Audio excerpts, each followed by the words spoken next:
Tonight, we start with a story that has touched the world. The passing of Queen Elizabeth II marks the end of her 70-year reign and the end of an era. After a 10-day mourning period yesterday, September 19th, the Queen was laid to rest at King George VI Memorial Chapel at Windsor. Thousands have come to pay their respects to the long-ruling monarch. King Charles III now takes the monarchy into a new era. Good evening, and thank you for joining us. I'm Rachel. And I'm Jaron Alex. We have good news to report tonight for our fellow Clemson students. After construction issues delayed their move-in, Dockside residents were finally allowed to move in Sunday, September 11th, 3 weeks after classes began. The process was initially delayed as the city of Clemson rejected the sewer line installation on the property, and Dockside only recently obtained permission to house its residents. We're happy that our fellow Clemson students finally have a place to call home. Next, here's a story that sounds like it's straight out of Jurassic World. A monster alligator was caught recently in South Carolina in the first week of open season. Caught in Lake Marion, this massive reptile weighed in at 625 pounds and measured in at 13 feet in length. This gator, caught by Nick Gilbert and his crew, is just one of the many cases of increased business for taxidermists. Moving away from South Carolina news, we take you to Hurricane Fiona. Making landfall in Puerto Rico and the Dominican Republic, Hurricane Fiona is devastating the Caribbean nations. Over 1 million in the Dominican Republic are without water. The Category 3 storm is expected to traverse the Atlantic Ocean according to tracking predictions. We'll keep our eye on how this storm progresses. It's been a big week in Clemson sports. Here's Patrick to tell us all about it. In a stadium clad with gray to honor the late Ella Breesy, Clemson retained its number 5 position in the AP poll after its 48-20 win versus LA Tech. With DJ at the helm, he showed flashes with his legs and spread out the attack in a balanced manner. Running back Will Shipley paced Tigers with 139 rushing yards, 2 touchdowns, and a whopping 11.6 yards per carry. The Tigers' defense looked ferocious once again as the defensive backs racked up a total of 3 interceptions. Clemson looks to remain undefeated with the showdown at Wake Forest come Saturday at noon. While ranked number 1 no more, Clemson men's soccer came into Riggs ready to make a statement against Presbyterian College after being upset by Syracuse last Friday. And boy, they did just that. 37 minutes in the game, it was a standstill. But one substitution, and 14 minutes later, the score was 3-0 with the freshman Marco Garcia coming up big time with 3 goals in that time frame. The defense looked solid as Joseph Adema kept a clean sheet as well. Clemson plans to keep that momentum going some ACC play Saturday night at Riggs against Wake Forest. Moving on to women's soccer. This past Thursday, Clemson began ACC play with a bang as they pulled off the upset versus the previously undefeated Notre Dame Fighting Irish with a huge 2-0 win.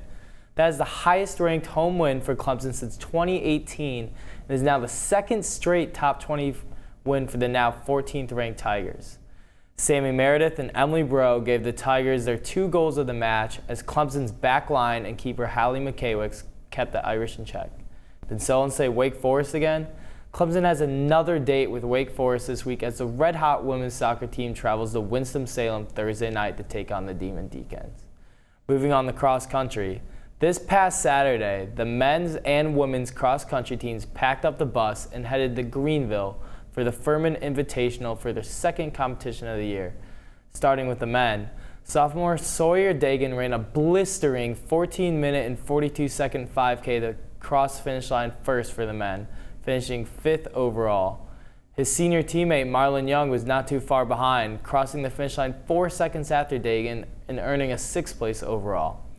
Freshman Daniel Sullivan rounded out the Tigers' runner-up performance in a field of 8 schools with a time of 15 minutes and 11 seconds, which gave him the 10th best finisher respectively. Now for the woman, who earned third overall in a field of 9. Freshman Maddie Deneen continued a red-hot start to her Clemson career with a time of 17 minutes and 39 seconds that earned her the 13th overall spot for the 5K race, as she was the first to cross for the Tigers. Not too far behind was fellow freshman Madison Roche, who earned the 16th overall spot with a time of 17 minutes and 44 seconds.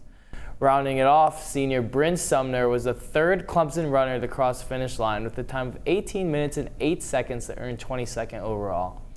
While both teams get this upcoming week off, Clemson has its eyes set on the trip to the Midwest in Louisville, Kentucky on October 1st. Last but not least, we have women's volleyball. The volleyball team has already been very busy this season and are coming off a 2-0 showing at the Samford Invitational that included wins against Samford and Murray State. Junior Cameron Hanna had a stellar weekend that included a team-high 20 kills against Murray State. Colleen Finley, Jason Bamis, and Kate Long aided Hannah on the offensive side of things as well. Devin Taylor set the tone for the defense with 30 digs on the weekend, and McKenna Slavik had a phenomenal 91 assists from both matches. The Tigers have a huge weekend at Tigervision with 2 home bouts that open ACC play for the year, with matches versus Virginia Tech Friday night at 7, and say it with me, Wake Forest Sunday at 1 o'clock. Back to you, Rachel. We end tonight with a highly controversial topic. Which is better, Chipotle or Moe's? Here was what some Clemson students had to say. What's up, Tigers? We're here at Death Valley Stadium right there, and today we will be interviewing people on what's better, Moe's or Chipotle. Alright, I have Turner here, so which is better, Chipotle or Moe's? Definitely Chipotle. Okay, why is that? Their food is fresher and their guacamole is just like top notch. I would choose it over Moe's any day. Alright, that's one for Chipotle. Thank you so much. Of course. Okay, so what's your name? Healy was here. Okay, perfect. So what would you prefer, Moe's or Chipotle? I'd have to say Moe's, just because, I don't like cilantro that much. Alright, so I have Katie and Aaron, so which do you prefer, Moe's or Chipotle? Moe's. Chipotle. Okay, why is that? I like Moe's queso better. Alright, Julian, what do you prefer? Would you prefer Moe's or Chipotle today? Chipotle, and why is that? I prefer their chips. Oh my god. Their chips are so weird. What about you? I like Chipotle guacamole. Guacamole, that's another one for guacamole. I don't know what it is. Okay, Alex, so which do you prefer? Do you prefer Moe's or Chipotle? Moe's. Okay, so why Moe's?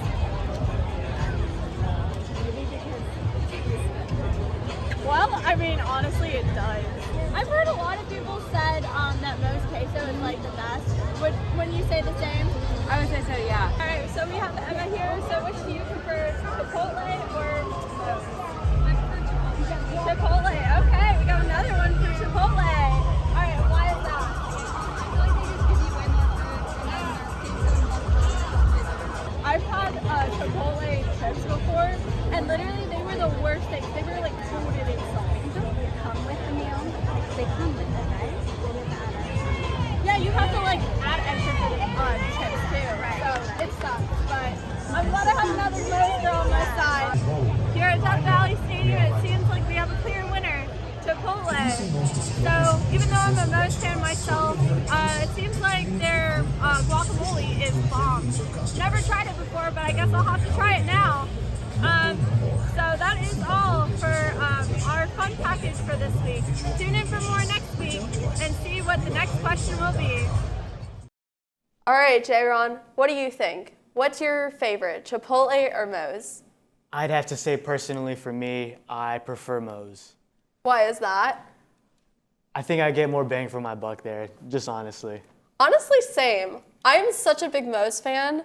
Like, their chips are stellar. Like, I love them. They have the right, like, equivalent of, like, salt and, like, chip combination.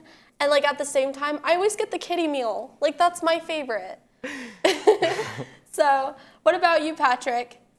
Oh man, I mean Moe's has the stack, which I love, but the Chipotle burrito bowl just hits every time, so I gotta go with Chipotle. Oh my God. Oh, wow. Chipotle won anyway, so. Well, anyway, shifting gears, we would like to close off tonight by offering our condolences to the Breezy family after the passing of Ella Breezy. Clemson is not just a university, we are a family, and our thoughts and prayers are with them at this time.